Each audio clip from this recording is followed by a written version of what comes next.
Olá, seja bem-vindo. Estamos iniciando mais um Repensar, que hoje traz uma obra extraordinária, porque através da história nós podemos resgatar um pouquinho da trajetória de Jesus quando esteve entre nós aqui na Terra. É um livro que conta um pouquinho ou um pouco mais dessa passagem de Jesus entre nós, né?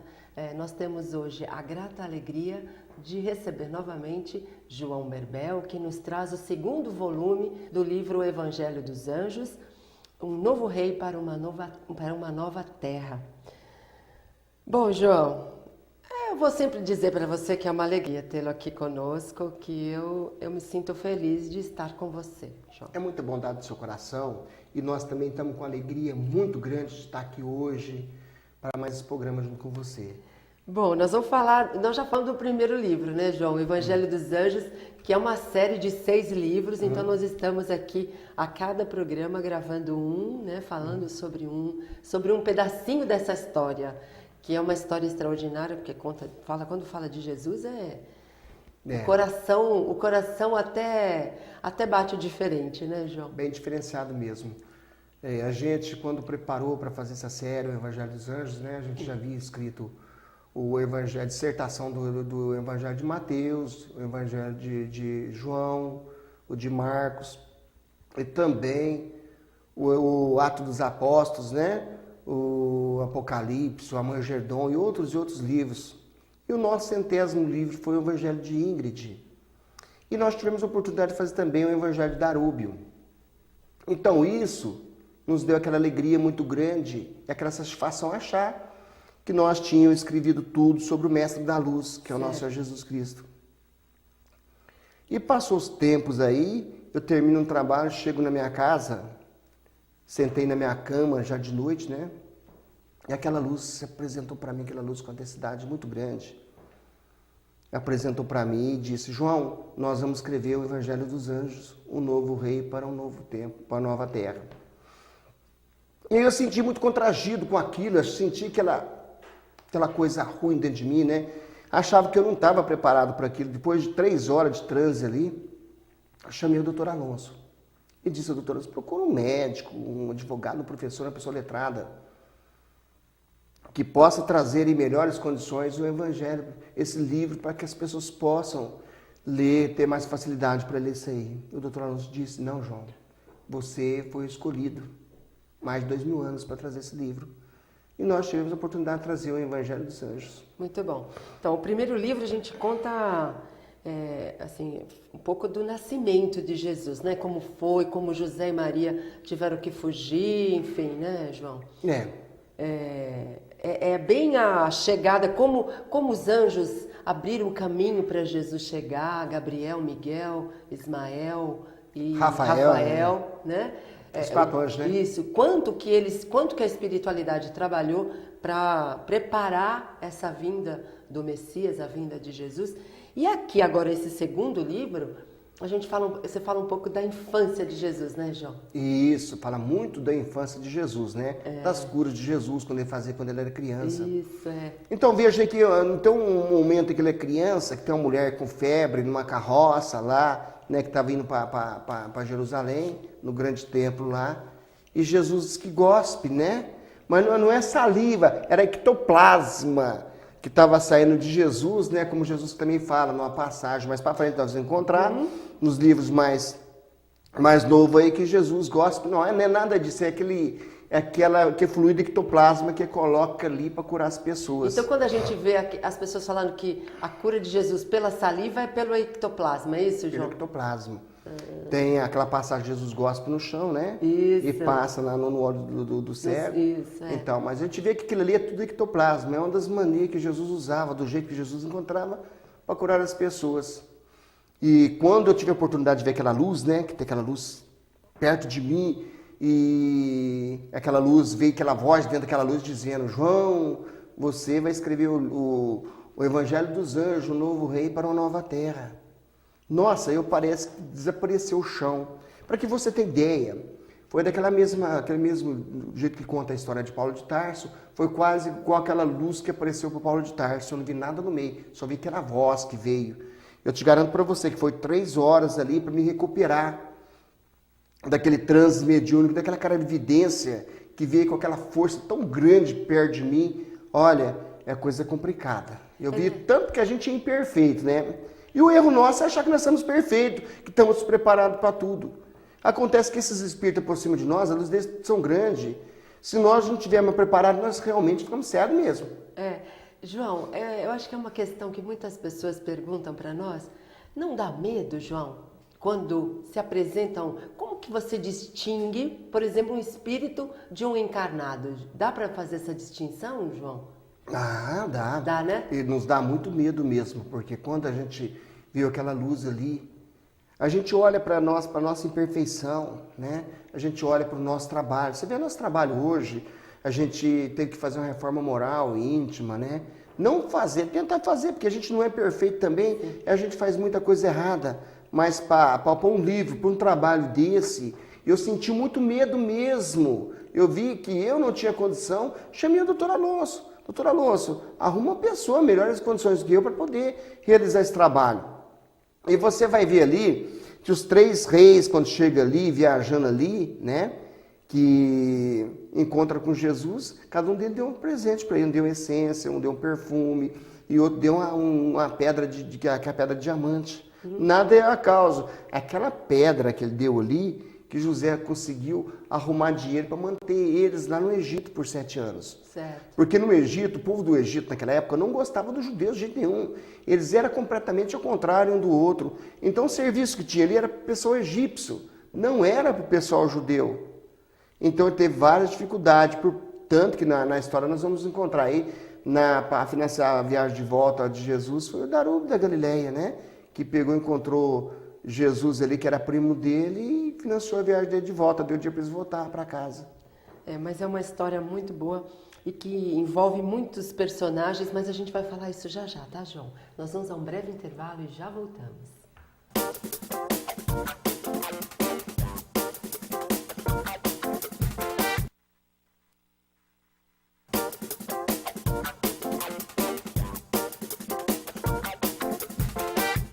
Estamos de volta com Repensar. Hoje nós estamos falando sobre o livro Evangelho dos Anjos, o volume 2, O Novo Rei para uma Nova Terra. Estamos conversando com João Berbel. Bom, João, a gente já falou, né, da infância de Jesus, né, a precocidade dele, como ele tinha uma inteligência extraordinária, como ele falava coisas que os adultos não conseguiam entender de onde vinha aquilo. Como que uma criança fala de coisas tão sérias e tão importantes, como ele cura alguém, né? Eles não entendiam, uns aceitavam de pronto, mas outros negavam radicalmente essa situação, né? E nessa história a gente vê pessoas muito importantes, assim, com papéis importantes, que é o caso de Benedites, né, João? Que era irmão de Camarfeu. A gente vai ver que são personagens completamente diferentes, né? Porque Benedites não via Jesus, não conheceu Jesus, não viu Jesus, né? Mas não viu, ele viu depois, né? Mas ele acreditava que ele era o Messias. Que ele era o Messias. E o Camarfeu, mesmo vendo Jesus fazer curas, ele não aceitava, né? Isilda, veja bem, os judeus acreditavam. A palavra Messias, vamos entender o que é a palavra Messias. Certo. A palavra Messias se dizia um grande rei, né? É um grande rei, quer dizer, um grande rei, um rei que vai dominar a terra, um rei mais grande que tudo, né? E entre os excêntricos lá, os pessoal lá, eles acreditavam, né, que Cristo era o nome enviado de Deus. Então, por isso que Jesus era Jesus Cristo, né? Nós chamamos de Jesus Cristo, né? Era Jesus de Nazaré. Então, entre o cristianismo e Jesus, é Jesus Cristo de Nazaré, né? Então, emendemos tudo ali, o nosso palavreado. Então, Jesus tinha um conhecimento muito grande, diferenciado das outras pessoas. Não era uma criança normal. Sim. Era Jesus de Nazaré, o Cristo, o missionário de Deus. O enviado, né? O enviado de Deus, o Cordeiro Divino, né? Que veio para mudar a terra. Porque você pode ver, a terra, e antes de Jesus era uma terra. E depois de Jesus, outra terra. Sim. Então, nós vamos ver no Evangelho número 1, que a preparação de Jesus lá em cima, ele chega numa assembleia celestial, aonde eles estão preocupados com o futuro da terra. Muito preocupado mesmo com o futuro da terra. Então Jesus anuncia aí aos anjos lá, a Rafael, Ismael, Miguel e Gabriel, que ele mesmo ia vestir a roupagem da carne. Então por isso, sendo ele Jesus, que se diferenciava. Por isso que quando ele é criança, já curava as pessoas, já falava do evangelho quando em criança, já mostrava a certeza de que as pessoas que são bons, herdavam o reino dos céus. Mostrava que nós deveríamos fazer de tudo aquilo que fosse vaidade, de tudo que fosse mentira. E acreditasse na verdade, que essa verdade ia abrir os caminhos nossos. E essa verdade era o quê? Através do perdão, através do amor e amar o nosso próximo, né? Que eram essas virtudes de Jesus. E nós tivemos, para acompanhar Jesus, tivemos o Camarfeu, né? Que era marido de Joana, que não acreditava em Jesus, que vai passar a acreditar em Jesus lá na frente, na hora que está quase morrendo, que Jesus cura ele. Mas tem Benedites.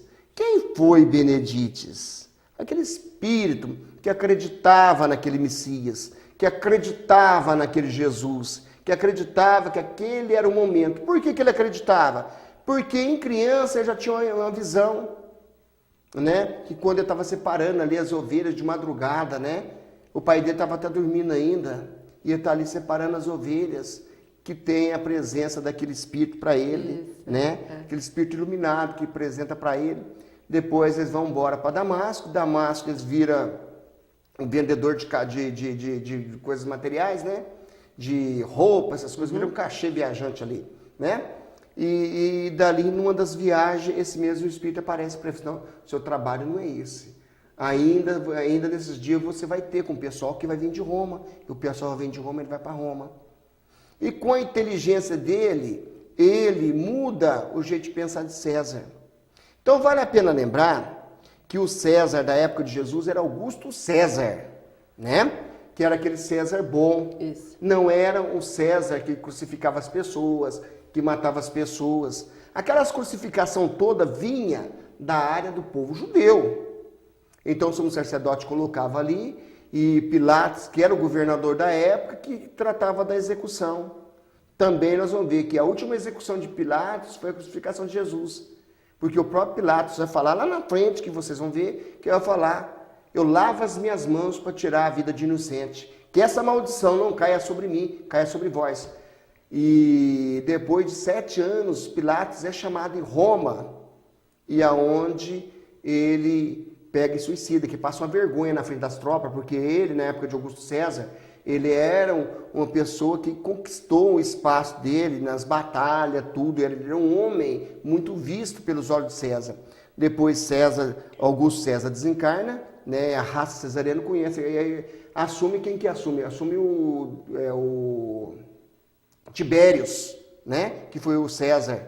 Esse Tibérios, que foi o César perverso, que ordenou a crucificação de Jesus. Você vê que já tinha construído uma igreja em Roma, que foi permitido por Augusto César, né? Que São Pedro estava lá. E o Benedites teve essa intermediação, né? Ajudou. Ajudou. Isto. Então, dentro de Roma, esse Benedites cria o censo para o povo judeu. E faz uma cobrança de impostos mais justas, de acordo com as possibilidades de cada um. Isso, com o censo, ele sabia quantas ovelhas a pessoa tinha, quantos filhos tinha, quantas pessoas via naquela família, qual é o bem material daquela família. Por quê? Porque o soldado romano chegava e tirava tudo que tinha direito, que não tinha também. E ele viu aquilo lá e conseguiu. E ele conseguiu também arrumar uma grande inimizade com o pessoal mais rico. Certo. Por quê? Porque o mais rico ia pagar mais e o pobre pagar menos. Exato. Uma coisa mais justa. Era uma coisa justa para a época. E o pessoal não entendeu e perseguiu ele bastante, o Benedito. Muito bom. Nós vamos continuar essa história daqui a pouco. Antes de irmos para o intervalo, a gente quer convidar você a ser um divulgador da doutrina dos espíritos, para que essa informação, esse consolo, essa orientação que a doutrina dos espíritos nos proporciona chegue a pessoas mais distantes e com maior qualidade. Nós convidamos você a se associar ao Clube Amigos da Boa Nova pelo 0800 12 18 38.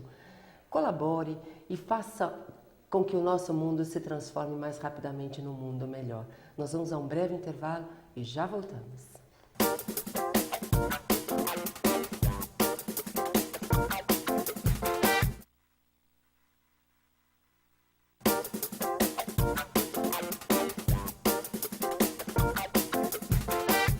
Estamos de volta com o Repensar. Hoje estamos conversando com o João Berbel sobre o livro Evangelho dos Anjos, o volume 2, Um Novo Rei para uma Nova Terra. Bom, João, esse livro está contando muito mais próximo da verdade, né? Porque conta como que aconteceu a história e que nós não sabemos muitas coisas que aconteceram nessa passagem de Jesus pela Terra, mas também fala de muitos personagens. Um deles é João Batista, que é um precursor de Jesus. Ele veio abrir um caminho para Jesus, anunciar também o Messias, né? Como precursor, né? Vamos falar um pouquinho de João? Vamos, mas primeiro vamos responder aquela perguntinha sua, né? Sobre Jesus, né? Esses livros existiam os evangelhos apócrifos, né? Que foram queimados, que foram destruídos, onde ficou muito aberto sobre Jesus. Você vê que na entrelinhas tem muitas coisas que não tem nos outros livros, que não se acha em lugar nenhum. Por quê? Porque foi preparado por esse tempo de transição planetária, que nós sabemos que a Terra Prometida de Jesus está chegando aí. Então, esses livros vêm mostrar para as pessoas como eles aproximar mais de Jesus, mostrar para a humanidade que é Jesus homem, não aquele Jesus Deus, aquele Jesus que anda do nosso lado. E todas aquelas pessoas que contribuiu para que Jesus pisasse na Terra, né? E junto dele, né? Veio também um espírito de um naipe tão grande, de envergadura tão grande também, como João Batista. Porque a gente vê que Jesus, lá na passagem de Nicodemos, um pouco mais para frente nesse livro aí, vocês vão encontrar nos volumes mais para frente, quando Jesus encontra com Nicodemos. Nicodemos pergunta: o senhor fala tão bonito do reino dos céus, como se faz para entrar nesses céus? E Jesus disse: para entrar nos céus tem que renascer de novo. Pois é. Como é que pode isso, né, João? Aquele tempo fala disso, né? Fala da reencarnação, né? Se hoje está difícil de algumas pessoas acreditarem, né? Aí, né, aí o Nicodemo fala: mestre, como é que pode um homem velho e barbudo entrar no ventre da sua mãe novamente? Aí Jesus falou assim: Nicodemo, você é um mestre em Israel, não sabe dessas coisas, né? Mas em verdade vos digo, pela água se vem, pela água se vai. Mas ninguém se sabe para onde vem nem para onde vai. O Espírito sobra onde que ele quer. Nicodemo sai correndo dali, se junta perto de Jesus e diz: mestre, falou tão bonito a Nicodemo, fala esses os nossos irmãos. E Jesus disse: eu disse isso a uns pequeninos, né? E disse isso a um mestre de Israel e ele saiu correndo aqui. Imagina se eu dizer isso aos pequenininhos. Verdade. Aos pequenos. Mas em verdade vos digo que entre nascido de mulher não se levantou outro senão João Batista. Porque ele mesmo é o Elias e os nossos olhos não contemplaram. Está lá no Evangelho de Mateus, para quem quiser ler, né? Então a gente vê aí que João Batista era um espírito que ele trazia uma fé muito grande. Ele trazia lá do passado muito daquela reencarnação de Elias. Porque ele mesmo vestia igual a Elias. Ele vestia aquele roupa de couro, porque aquele cintão largo ali. Aquela visão que ele tinha, ele se via isso, João? Ele se via como Elias, é isso? Se via como Elias mesmo, a barba, cabelo. Se você pegar o Elias, você vai ver João Batista. Certo. Né? E vai ver que a pregação deles era mais ou menos aquilo, né? E aí você vai me perguntar, que eu tenho certeza, por que João Batista perdeu a cabeça se ele era o espírito um dos espíritos mais recém-chegado no plano espiritual, mais evoluído da Terra? Verdade. Ora, então você vai ver nesse livro aqui, Jesus encontra com João Batista. Na hora que ele vai para a execução dele, Jesus está próximo dele. Aí ele levanta e pergunta: mestre, mas onde que foi que eu errei? Fala assim: você não clamava por justiça? Você na encarnação como Elias, você não cortou a cabeça de tanto sacerdote? Pois é. Então você veio pagar essa dívida. Você clamava por aquilo que você foi feito. E a justiça foi se feita. E a gente vê ali João Batista pregando sobre adultério. Só que João Batista era diferente dos outros profetas. Porque os outros profetas pregavam adultério feminino. Certo. Não o adultério masculino. E o João Batista mostrava que nós era tudo igual. E Jesus, na sombra do João Batista como precursor, Jesus na sombra dele ali, trazia o perdão, né? que todos cometiam adultério, mesmo pelo pensamento, já era punido pelas leis de Deus.